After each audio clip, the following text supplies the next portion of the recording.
ಬಿಡುಗಡೆ ಆಯಿತು 24 ಗಂಟೆ ಒಳಗಡೆ. ಏನು ಸರ್ ಇದೆಲ್ಲ? ನಾನು ನಿನ್ನೆ ವಿಧಾನ ಪರಿಷತ್ತಿನಲ್ಲಿ ಇದ್ದೆ. ನಿನ್ನೆ ಇಷ್ಟೊತ್ತಿಗೆ ನಮ್ಮನ್ನೆಲ್ಲ ಅರೆಸ್ಟ್ ಮಾಡಿದರು.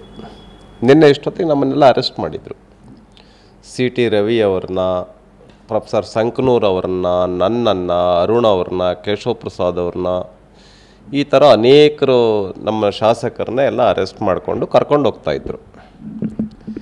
ಸಿ ಟಿ ರವಿ ಅವ್ರನ್ನ ಒಬ್ಬರನ್ನೇ ಅವ್ರ ಜೊತೆಯಲ್ಲಿ ಅರುಣ್ ಇದ್ದರು ಮತ್ತು ಕೇಶವ ಪ್ರಸಾದ್ ಇದ್ದರು. ಕೇಶವ ಪ್ರಸಾದ್ ಅವ್ರನ್ನ ಇಳಿಸಿದರು, ಅರುಣ್ ಅವ್ರನ್ನ ಕರ್ಕೊಂಡೋದ್ರು ಸಿ ಟಿ ರವಿ ಅವ್ರ ಜೊತೆಗೆ.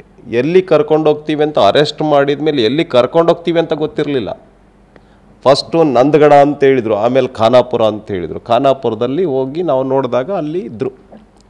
ಅಲ್ಲಿಂದ ಎಫ್ ಐ ಆರ್ ಮಾಡೋಕ್ಕೆ ನಾವು ದೂರು ಕೊಡೋಕ್ಕೆ ಹೋದರೆ ಎಫ್ ಐ ಆರ್ ಮಾಡಿಕೊಳ್ಳಲಿಲ್ಲ. ಅಂದರೆ ಈ ಸರ್ಕಾರ ತನ್ನ ಮನಸೋ ಇಚ್ಛೆ ಆಡಳಿತವನ್ನೇ ನಡೆಸ್ತಾ ಇದೆ. ಸಂವಿಧಾನದ ಪ್ರಕಾರವಾಗಿ, ಕಾನೂನಿನ ಪ್ರಕಾರವಾಗಿ, ನಿಯಮಗಳ ಪ್ರಕಾರವಾಗಿ ಈ ಸರ್ಕಾರ ನಡೀತಾ ಇಲ್ಲ. ತನಗೆ ಹೆಂಗೆ ತಿಳಿಯುತ್ತೋ ಹಂಗೆ ತನ್ನ ಇಚ್ಛಾನುಸಾರ ಆಡಳಿತವನ್ನೇ ನಡೆಸ್ತಾ ಇದೆ. ಒಂದು ರೀತಿ ಸರ್ವಾಧಿಕಾರ ನಮ್ಮ ರಾಜ್ಯವನ್ನು ಮೆರಿತಾ ಇದೆ. ಅಹಂಕಾರದಿಂದ, ದರ್ಪದಿಂದ, ದೌರ್ಜನ್ಯದಿಂದ, ಸೊಕ್ಕಿನಿಂದ ಈ ಸರ್ಕಾರ ನಡೀತಾ ಇದೆ. ಜನ ಪಾಠ ಕಲಿಸ್ತಾರೆ ಅಂತೇಳಿ ಈ ಸಂದರ್ಭದಲ್ಲಿ ಹೇಳ್ತೇನೆ. ಇವತ್ತು ಇದಷ್ಟೇ ಅಲ್ಲದೆ ರಾತ್ರಿಯೆಲ್ಲ ಅಲ್ದಾಡಿಸಿದವರು 3 ಜಿಲ್ಲೆ, ಧಾರವಾಡ ಜಿಲ್ಲೆಗೆ ಬಂದಿದ್ದಾರೆ, ಗದಗ ಜಿಲ್ಲೆಗೆ, ಆಮೇಲೆ ನಿಮಗೆ ಹೇಳ್ತೇನೆ ಬೆಳಗಾಂ ಜಿಲ್ಲೆಯಲ್ಲಿ ಬೈಲಹೊಂಗಲ, ಕಿತ್ತೂರು, ರಾಮದುರ್ಗ, ಸೌದತ್ತಿ, ಈ ಮೇಲೆ ಗದಗ, ಅದು ನಮ್ಮ ಗೋವಿಂದ ಕಾರಜೋಳ ಅವರ ಮುಧೋಳು, ಬಾಗಲಕೋಟೆ ಜಿಲ್ಲೆಯ ಬಾರ್ಡ್ರು, ಇಲ್ಲೆಲ್ಲ ಓಡಾಡಿಸೋ ಅವಶ್ಯಕತೆ ಇತ್ತು. ಕೊನೆಗೂ ಎಲ್ಲಿ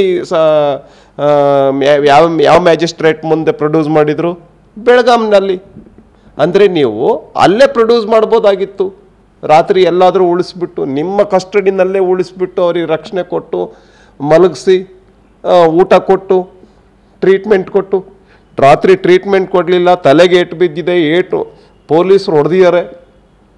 ಅಂದರೆ ಒಬ್ಬ ಜನಪ್ರತಿನಿಧಿಗೆ ಹಿಂಗೆ ಅಮಾನುಷವಾಗಿ, ಅಕ್ರಮವಾಗಿ, ಅಸಂವಿಧಾನಾತ್ಮಕವಾಗಿ, ಪ್ರಭುತ್ವದಿಂದ ನಡೆಸ್ಕೊಳ್ತೀರಾ ಅಂತ ಹೇಳಿದರೆ ಈ ಸರ್ಕಾರಕ್ಕೆ ಹೇಳೋರು ಕೇಳೋರು ಯಾರು ಇಲ್ವಾ? ಈ ಪ್ರಶ್ನೆಯನ್ನು ಮಾಡ್ತಾ ಇವತ್ತು ನಾವು ಹೋಗಿ ಮ್ಯಾಜಿಸ್ಟ್ರೇಟ್ ಮುಂದೆ ಪ್ರೊಡ್ಯೂಸ್ ಮಾಡಿದಾಗ ಬೆಳಗಾಂನಲ್ಲಿ ಅವರು ಇದು ನಮ್ಮ ಜ್ಯೂರಿಸ್ಡಿಕ್ಷನ್ನಿಗೆ ಬರೋದಿಲ್ಲ, ಇದು ಹೈಕೋರ್ಟ್ಗೆ ಹೋಗಬೇಕು ಅಂತಿದ್ದಾಗ ಹೈಕೋರ್ಟ್ ಇಂಟೀರಿಯಂ ಜಡ್ಜ್ಮೆಂಟ್ ಮಧ್ಯಂತರದ ತೀರ್ಪನ್ನು ನೀಡಿದೆ. ಮಧ್ಯಂತರದ ತೀರ್ಪೇನಿದೆ ಇದು ಕಾಂಗ್ರೆಸ್ ಮಾಡಿರ್ತಕ್ಕಂಥ ಅಕ್ರಮದ ವಿರುದ್ಧ, ಅಸಂವಿಧಾನಕ ನಡೆಯ ವಿರುದ್ಧ, ಏನು ಸರ್ವಾಧಿಕಾರದ ವಿರುದ್ಧ ಕೊಟ್ಟಿರ್ತಕ್ಕಂಥ ತೀರ್ಪು, ಸತ್ಯಕ್ಕೆ ಸಿಕ್ಕಿರ್ತಕ್ಕಂಥ ಜಯ ಅಂಥೇಳಿ ನಾನು ಈ ಸಂದರ್ಭದಲ್ಲಿ ಹೇಳ್ತೇನೆ. ಕಾಂಗ್ರೆಸ್ಸಿನ ಸರ್ಕಾರಕ್ಕೆ, ಮುಖ್ಯಮಂತ್ರಿಗೆ, ಉಪಮುಖ್ಯಮಂತ್ರಿಗೆ, ಗೃಹ ಮಂತ್ರಿಗಳಿಗೆ ಕಪಾಳ ಮೋಕ್ಷವನ್ನು ಮಾಡಿದೆ ಈ ತೀರ್ಪು ಅಂಥೇಳಿ ನಾನು ಈ ಸಂದರ್ಭದಲ್ಲಿ ಹೇಳೋದಕ್ಕೆ ಬಯಸ್ತೇನೆ.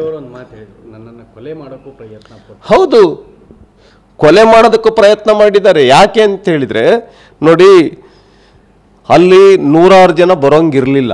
ವಿಧಾನ ಪರಿಷತ್ನಲ್ಲಿ, ವಿಧಾನಸಭೆಯಲ್ಲಿ ಬಂದ್ಬಿಟ್ಟಿದ್ರು. ಅವರು ಹೆಂಗೆ ಬಂದರು, ಹೇಗೆ ಹೊರಗಡೆ ಬಿಟ್ಟರು? ನಾವು ಮಧ್ಯಾಹ್ನ ಊಟ ಮುಗಿಸ್ಕೊಂಡು ಬರ್ತಾ ಇದ್ದೀವಿ. ಬಹುಶಃ 3 ಗಂಟೆ 5 ನಿಮಿಷ ನಾವು ಸಿ ಟಿ ರವಿ ಅವರು, ನಾನು, ಸಂಕನೂರವರು, ಕೇಶವ ಪ್ರಸಾದ್ ಎಲ್ಲ ಊಟ ಮುಗಿಸ್ಕೊಂಡು ಬಂದು ಸುವರ್ಣಸೌಧದ ಗೇಟಲ್ಲಿ ಇಳಿತಾ ಇದ್ದೀವಿ. 100 ಜನ ಕಾರಿ ಮುತ್ತಿಗೆ ಆಗ್ತಾ ಇದ್ದಾರೆ. ಯಾರು ಬಿಟ್ಟರು ಅವ್ರನ್ನ ಹೊರಗಡೆ? ಇದಕ್ಕೆಲ್ಲ ಯಾರ ಕಾರಣ ಅಂತೀರಿ ಸರ್? ಕಾಂಗ್ರೆಸ್ ಕಾರಣ, ಅವ್ರ ಗುಂಡಗಳ ಕಾರಣ, ಲಕ್ಷ್ಮೀ ಹೆಬ್ಬಾಳ್ಕರ್ ಅವ್ರ ಕಾರಣ. ಸರ್, ಈಗ ಅಲ್ಲಿ ಸದನದಲ್ಲಿ ರೆಕಾರ್ಡ್ ಆಗಿಲ್ಲ ಅಂದರೂ ಸಹ ಸ್ಪೀಕರ್ ಮೇಲೆ ಒತ್ತಡ ತಂದರು, ಸಿ ಟಿ ರವಿ ಮೇಲೆ ಕ್ರಮ ತೆಗೆದುಬೇಕು ಅಂತೇಳಿ.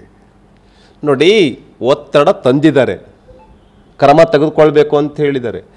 ನೋಡಿ, ನೀವೇನೇ ಮಾತಾಡಿದರೂ ಕೂಡ ಸದನ ನಡೆಯುವಂಥ ಸಂದರ್ಭದಲ್ಲಿ ಸ್ಪೀಕರ್ ಅವರು ಬಂದು ಸ್ಪೀಕರ್ ಚೇರ್ ಮೇಲೆ ಕೂತ್ಕೊಂಡು ಪ್ರಾರಂಭ ಮಾಡಿದ ಮೇಲೆ, ಸದನದ ಕಲಾಪ ಪ್ರಾರಂಭ ಮಾಡಿದ ಮೇಲೆ ಅದೆಲ್ಲವೂ ಕೂಡ ರೆಕಾರ್ಡ್ ಆಗುತ್ತೆ. ನೀವೇನೇ ಕೆಮ್ಮಿದ್ರು ಕೂಡ ರೆಕಾರ್ಡ್ ಆಗುತ್ತೆ.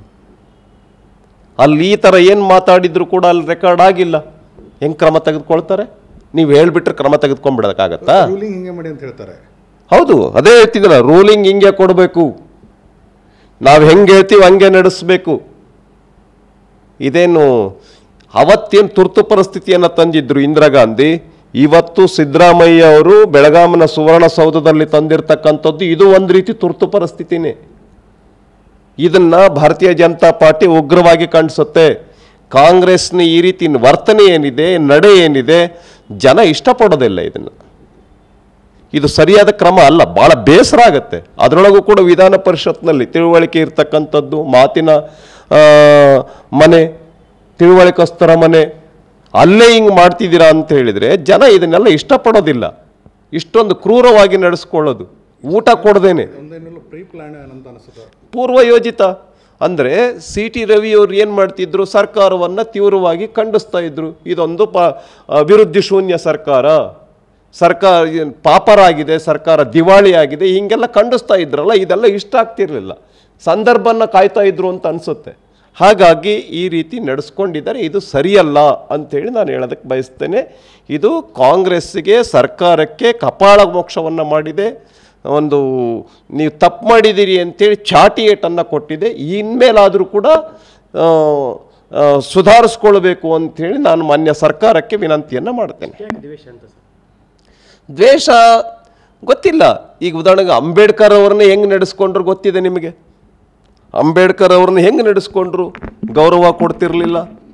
ಒಂದು ರೀತಿ ರಾಜಾಜಿ ಅವರು ಮತ್ತು ನಮ್ಮ ಅಂಬೇಡ್ಕರ್ ಅವರು ರಾಜೀನಾಮೆ ಕೊಟ್ಟಂಥ ಸಂದರ್ಭದಲ್ಲಿ ಅಂಬೇಡ್ಕರ್ ರಾಜೀನಾಮೆ ಕೊಟ್ಟಿದ್ದರಿಂದ ನಮ್ಮ ಸರ್ಕಾರಕ್ಕೆ ಏನು ಲಾಸ್ ಇಲ್ಲ ಅಂಥೇಳಿ ನೆಹರು ಅವರು ಅವತ್ತು ಹೇಳಿದರು.